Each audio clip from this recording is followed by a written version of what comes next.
तो हमारा next topic है फर्मी डिराक स्टैटिस्टिक्स। अभी तक हमने क्या किया है, हमने मैक्सवेल बोल्ट्जमैन डिस्ट्रीब्यूशन लॉ मतलब Maxwell Boltzmann statistics, MB statistics, Bose Einstein statistics मतलब बीई स्टैटिस्टिक्स। अब है Fermi Dirac, DIRAC, Fermi Dirac, that means FD statistics. इसकी बात करना चाहते हैं। जब हमने स्टार्ट किया था बोस आइंस्टाइन स्टैटिस्टिक्स को, फर्स्ट पॉइंट यही था, classically we can not explain certain phenomena like black body radiation, ठीक है, फोटोइलेक्ट्रिक इफेक्ट। साथ में इलेक्ट्रॉन्स का एनर्जी डिस्ट्रीब्यूशन ये भी हम एक्सप्लेन नहीं कर सकते हैं, क्योंकि फर्मी डिराक के लिए इलेक्ट्रॉन्स की बात होगी। जहां तक इफेक्ट है आपके पास, जहां तक बात है आपके पास फोटॉन्स की, आपने कौन सा लगाया, Bose Einstein statistics. Photo electric effect में अगर इलेक्ट्रॉन्स के लिए बात की जाएगी तो आप फर्मी डिराक स्टैटिस्टिक्स लगाएंगे, मतलब इलेक्ट्रॉन्स, क्योंकि हाफ इंटीग्रल स्पिन है तो इसमें स्टैटिस्टिक्स डिफरेंट लगेगी, and that is Fermi Dirac statistics. फिर वही चीज, ठीक है, किस चीज के लिए एप्लीकेबल है बात मैं बता ही चुका हूं, हाफ इंटीग्रल स्पिन, ठीक है, सच पार्टिकल ओबे पॉलिश एक्सक्लूजन प्रिंसिपल, और इनको हम क्या बोलते हैं, फर्मियॉन्स बोलते हैं, ठीक है। इसमें इलेक्ट्रॉन्स, प्रोटॉन्स, न्यूट्रॉन्स, ये सारे फर्मियॉन्स हैं। इसका मतलब क्या है, पॉलिश एक्सक्लूजन प्रिंसिपल लगने का मतलब है there is restriction on number of particles पर cell, we can not have more than one particle पर सेल। एक सेल में एक से ज्यादा पार्टिकल नहीं हो सकता, ठीक है, ये इसकी कंडीशन है। फिर उसी तरीके से हम अवेलेबल वॉल्यूम इन फेज स्पेस उसको डिवाइड करते हैं, ठीक है।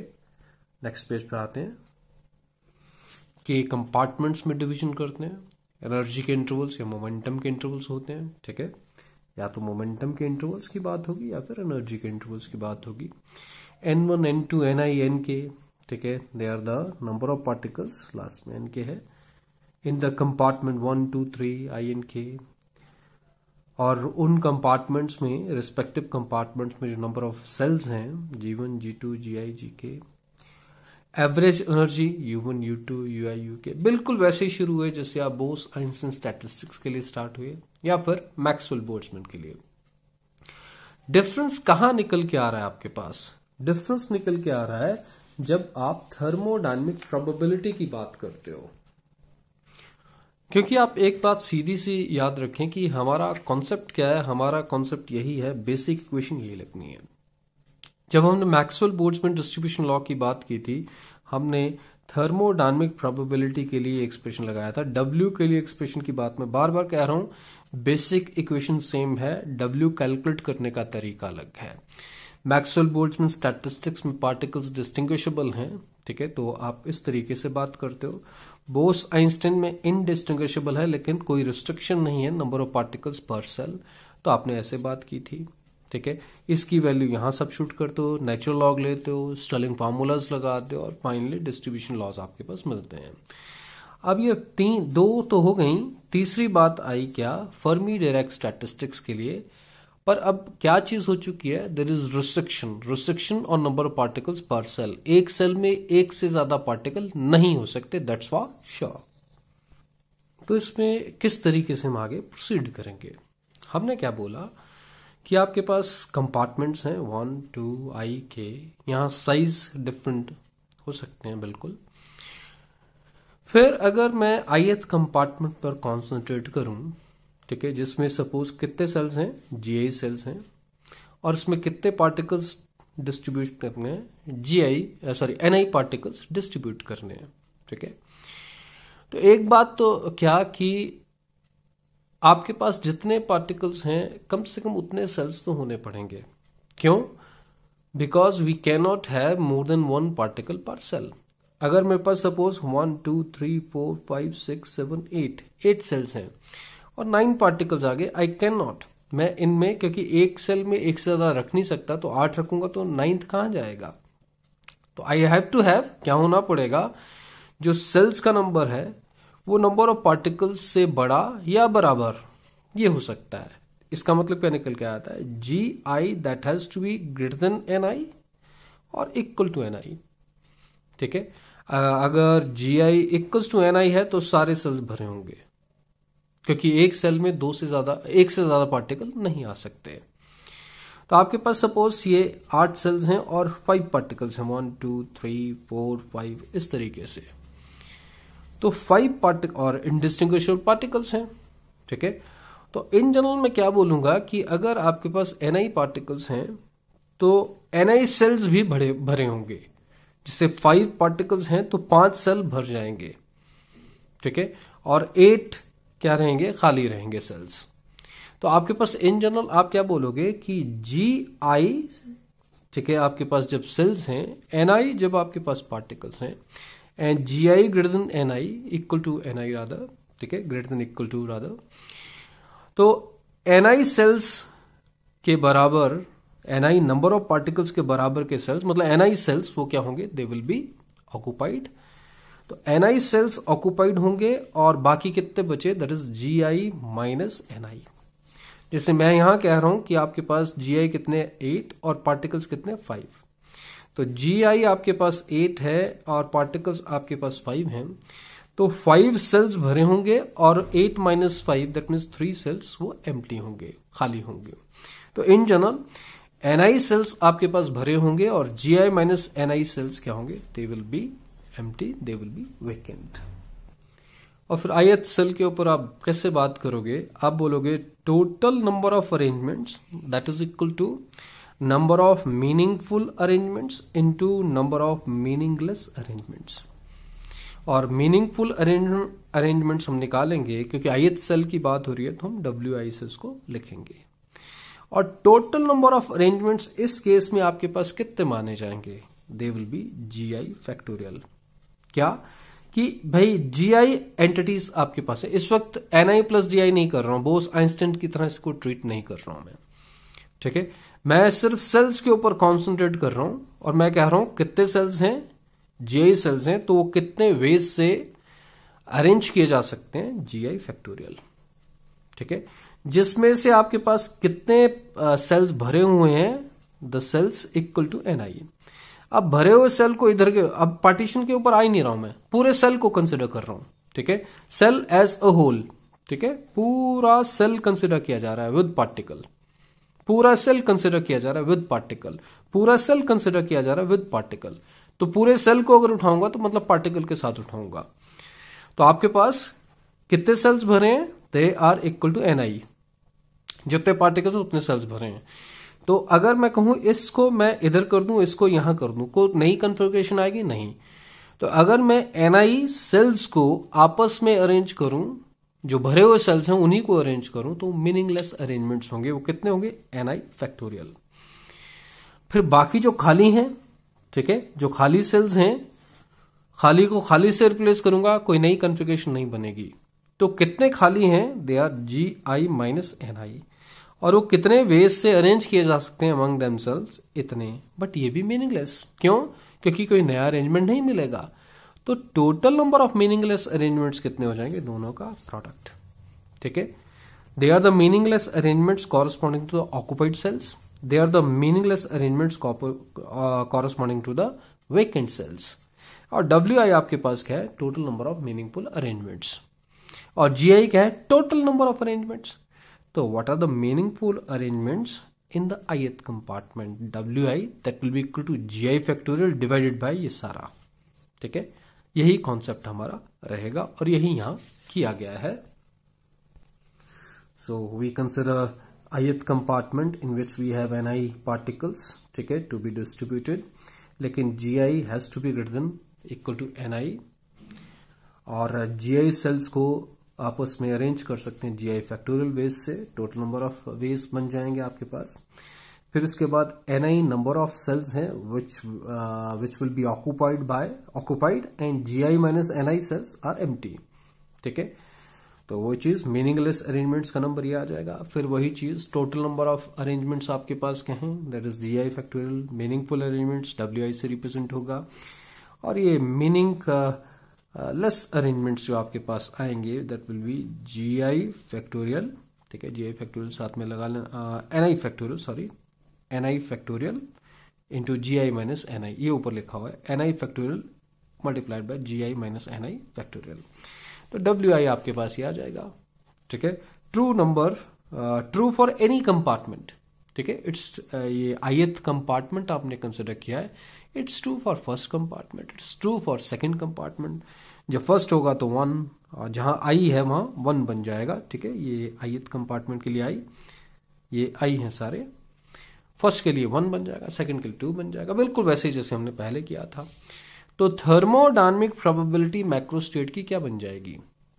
आपको ऐसे ही जो नंबर है उनको मल्टीप्लाई करना पड़ेगा फॉर एवरी कंपार्टमेंट, मतलब W1 into W2 into W3 into W4, जैसे हमने बोस आइंस्टीन स्टैटिस्टिक्स में किया था। तो W आपके पास क्या बन जाएगा? It is W1 into W2 into W3 so on WI, last में WN।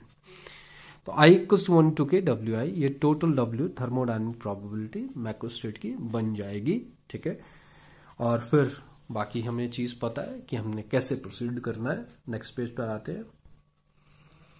हमने इसका नेचुरल लॉग लेना है, तो natural log W that is pi का समीशन बन जाएगा, क्योंकि प्रोडक्ट में जब बात आती है तो नेचुरल लॉग जब लेते हैं तो सम में आ जाता है, डिवीजन में है तो माइनस में आ जाएगा। ठीक है, तो वही चीज GI फैक्टोरियल का नेचुरल लॉग माइनस, क्योंकि ये आपके पास डिवीजन में है, ठीक है, डिनोमिनेटर में है, तो NI फैक्टोरियल का natural log, GI minus NI factorial का natural log.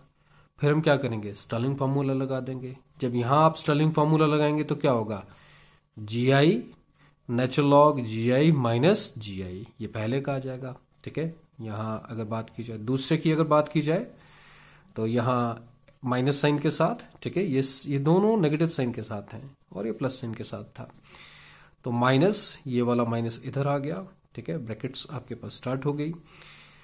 NI natural log NI minus NI, फिर माइनस ये वाला माइनस ये है, GI minus NI natural log GI minus NI minus GI minus NI। ठीक है, तो ये थोड़ा सा ध्यान में रखिएगा। ठीक है, यहां आपके पास natural log GI minus NI है। ठीक है, छोटा सा दिखाई दे रहा है, लेकिन अब आपने क्लियर हो जाना है। फिर अगर ऐसी बात आएगी तो GI से GI कैंसिल हो जाएगा, because this is minus and this is minus minus plus हो जाएगा। ठीक है, ये टर्म इकट्ठी है इस नेगेटिव साइन के साथ। और जहां तक सवाल है NI का, NI भी कैंसिल हो जाएगा इस NI से। बचेगा क्या? GI natural log GI minus NI natural log NI minus GI minus NI natural log GI minus NI, ये बच जाएगा आपके पास। फिर आप दोनों साइड क्या करोगे? डिफरेंशियल कंसिडर करोगे। मैं जल्दी इसलिए चल रहा हूं क्योंकि अब आपका मैथमेटिक्स यहां शुरू हो जाता है। ये आपके पास एक कांस्टेंट है। अगर मैं ith कंपार्टमेंट में बात करता हूं तो नंबर ऑफ सेल्स आपके पास कांस्टेंट है, तो उसका डेरिवेटिव आपके पास क्या हो जाएगा? That will B 0। यहां आपके पास क्या लगेगा? Product rule. ठीक है, first function differential of second 1/ni into DNI। ठीक है, ये आपके पास आएगा। और साथ में अगर बात की जाए, ये साथ में ये लिखा है minus natural log NI DNI, ये नेचुरल लॉग NI और साथ में इसका DNI, और माइनस साइन यहां से दोनों के साथ था तो दोनों के साथ था। ठीक है, हालांकि माइनस साइन मैं अगर बाहर निकाल दूं तो यहां, ठीक है, ब्रैकेट लगा देता हूं। ठीक, लगा सकते हैं। तो ये वाला जो डेरिवेटिव है किसका है? पहली टर्म का है। दूसरा GI minus NI first function into इसका derivative 1/GI minus NI into GI minus NI का डेरिवेटिव डिफरेंशियल, GI का 0 बिकॉज इट्स ए कांस्टेंट और NI का माइनस DNI, तो -1 जो लिखा गया है ये माइनस ये और NI का DNI। ठीक है, ऐसे कंसिडर किया गया है। साथ में natural log GI minus NI, ये second function natural log GI minus NI into इसका डिफरेंशियल। ठीक है, 0 माइनस NI मतलब -1, ये माइनस साइन ये वाला लिखा गया है। ठीक है, तो यहां भी आपके पास क्या है? प्रोडक्ट रूल ही लगा है। फिर अगर बात की जाए तो NI से NI ये कैंसिल हो जाएगा और ये बन जाएगा माइनस DNI। ठीक है, और यहां भी अगर बात की जाए GI माइनस NI से कैंसिल हो जाएगा, माइनस माइनस प्लस हो जाएगा, प्लस DNI, ये आ गया। Minus natural log NI minus natural log NI minus natural log GI minus NI minus natural log GI minus NI और DNI साथ में। ये माइनस इसलिए क्योंकि ये माइनस माइनस था, ठीक है, और ये माइनस साइन आपने कॉमन कंसिडर किया है, ठीक। तो अंदर आपको माइनस ही लगाना पड़ेगा बिकॉज यहाँ एक माइनस कॉमन जा चुका है और डीएनआई कॉमन आ गया, और ये डीएनआई से डीएनआई भी आपके पास क्या हो गए, कैंसिल हो गए, ठीक है। तो आपके पास ये डीएनआई से डीएनआई कैंसिल हो गया बिकॉज ये कैंसिल होने के बाद माइनस डीएनआई बना, और ये माइनस माइनस प्लस, और ये कैंसिल होने के बाद ये प्लस डीएनआई बना, और ये माइनस कॉमन आ गया, और नेचुरल लॉग एनआई ये आ गया, और ये माइनस यहां है तो natural log GI minus NI, ठीक है, तो माइनस साइन के साथ, और डीएनआई आपके पास कॉमन आ गया, ठीक है। बहुत सिंपल सी बात है ये। इसमें ये माइनस डीएनआई होगा, ठीक है, इसकी करेक्शन करेंगे आप, क्योंकि आपके पास जीआई माइनस एनआई था, ठीक है, तो ये एज इट इज, और साथ में डीएनआई होगा, माइनस डीएनआई बात अलग, तो -1 इंटू डीएनआई है, कहने का मतलब है इसको करेक्ट कर लेना आपने, और फिर वही चीज, ठीक है, आपके पास क्या बना, माइनस, ये माइनस एज इट इज, ये वाली टर्म मतलब ये वाली टर्म एज इट इज हमने लिख दी, बाकी कैंसिल हो चुका है, माइनस साइन मल्टीप्लाई हुआ तो ये टर्म पॉजिटिव बन जाएगी, ये नेगेटिव बन जाएगी, उल्टा दिया आपने। फिर आप natural log A minus natural log B is natural log A over B कर दिया, मतलब G I minus N I divided by N I कर दिया आपने। फिर जी आई ओवर एन आई पहली term, N I over N I one आ गया आपके पास, और ये आपके पास differential of natural log of W बन गया, एंड दिस इज इक्वेशन 1। फिर उसके बाद मैंने आपको बताया कि आपके पास बेसिक इक्वेशन क्या है, this is the basic equation, और इसमें हम इसकी वैल्यू को क्या कर देंगे, सब्स्टिट्यूट कर देंगे, और वो वैल्यू ये है, ठीक है। इसमें भी समेशन है, इसमें भी समेशन है, ये समेशन हमने कॉमन कर लिया, natural log G I over N I, natural log G I over N -1 as it is, और डीएनआई इसके साथ भी था, ये डीएनआई सारे कॉमन आ गए, minus minus alpha plus beta U I, alpha plus beta U I, इस तरीके से आपका ये डिस्क्रिप्शन आगे बढ़ गया। नेक्स्ट पेज के ऊपर आते हैं। वो आने से पहले, it's true for any arbitrary DNI, ठीक है, किसी भी डीएनए के लिए ट्रू है, इसका मतलब है इसको 0 होना पड़ेगा, जो अंदर है समेशन के, इसको इंडिविजुअली 0 होना पड़ेगा, ठीक है। नेक्स्ट पेज के ऊपर अब आते हैं। सो आपके पास फिर ये 0 कर दिया, इस टर्म को दूसरी साइड ले गए, जी आई ओवर एन आई -1, ठीक है, that is equal to this, क्योंकि ये मैंने आपको पहले बताया नेचुरल लॉग बात कर रहे हो तो it's log to the base E, ठीक है, something that is equal to something. तो अगर मैं एंटी लॉग लूं तो ये चीज जो यहाँ जी आई ओवर एन आई -1 है, and that is equal to base की पावर ये बन जाती है, बेस आपके पास क्या है, ई है, और पावर आपके पास ये बन जाएगी। तो एंटी लॉग जब आपने लिया तो ये हुआ, माइनस साइन दूसरी साइड गया तो ये प्लस हो गया। हमें जी आई ओवर एन आई नहीं, एन आई ओवर जी आई चाहिए। अगर ऐसी बात है तो आप कैसे करोगे, इसका रेसिप्रोकल ले लोगे तो 1 ओवर दिस, ठीक है। ऑक्यूपेशन इंडेक्स मिल गया आपके पास, किसके लिए, फॉर फर्मी डायराक स्टैटिस्टिक्स, तो इसमें आपके पास ये बन गया। फर्क देखो क्या है, N I is equal to G I divided by exponential alpha plus beta U I, किसके लिए आया था, मैक्सवेल बोल्ट्जमैन डिस्ट्रीब्यूशन लॉ के लिए। यहां -1 था, किसके लिए, फॉर बोस-आइंस्टीन स्टैटिस्टिक्स, और यहां +1 है, किसके लिए, फॉर फर्मी डायराक स्टैटिस्टिक्स। मतलब यहां फर्क है बस, अगर यहां 0 है, ठीक है, तो वो है मैक्सवेल बोल्ट्जमैन डिस्ट्रीब्यूशन लॉ, अगर -1 है तो वह बोस-आइंस्टीन स्टैटिस्टिक्स, और +1 जो अभी हम निकाल लिया वो है that is for Fermi Dirac statistics या फर्मी डायराक डिस्ट्रीब्यूशन लॉ। ये लॉस अब आपको क्लियर हो जाने चाहिए। नेक्स्ट मैं कुछ एप्लीकेशंस ही आपको करवाऊंगा, बाकी आप एप्लीकेशन खुद देखेंगे। और पहली एप्लीकेशन जो है बोस-आइंस्टीन स्टैटिस्टिक्स की है फोटोन गैस के लिए, ठीक है, हमारा ये पहला काम है। तो नेक्स्ट लेक्चर में मैं यही चीज करूंगा, ठीक है, एप्लीकेशन ऑफ बोस-आइंस्टीन स्टैटिस्टिक्स, मतलब फोटोन गैस के लिए, क्योंकि फोटोन गैस आपके पास क्या, फोटॉन्स का मतलब क्या है, 0 स्पिन, और 0 स्पिन दैट मीन्स किस कैटेगरी में आ जाते हैं, जिसमें नंबर ऑफ पार्टिकल्स पर कोई रिस्ट्रिक्शन नहीं है पर फेस सेल्स। इसका मतलब बोस-आइंस्टीन डिस्ट्रीब्यूशन लॉ, मतलब फोटॉन्स दे आर बोसॉन्स, ठीक है, 0 स्पिन, इंटीग्रल स्पिन, ठीक है, that means 1 time h cross, 2 time h cross, ये सारे क्या है, दे आर बोसॉन्स। तो इसमें बोस-आइंस्टीन स्टैटिस्टिक्स लगती हैं, और बोस-आइंस्टीन स्टैटिस्टिक्स मुझे पता है, तो मैं एप्लीकेशन पॉइंट ऑफ व्यू से बातें स्टार्ट करूंगा, जो मेरा नेक्स्ट आर्टिकल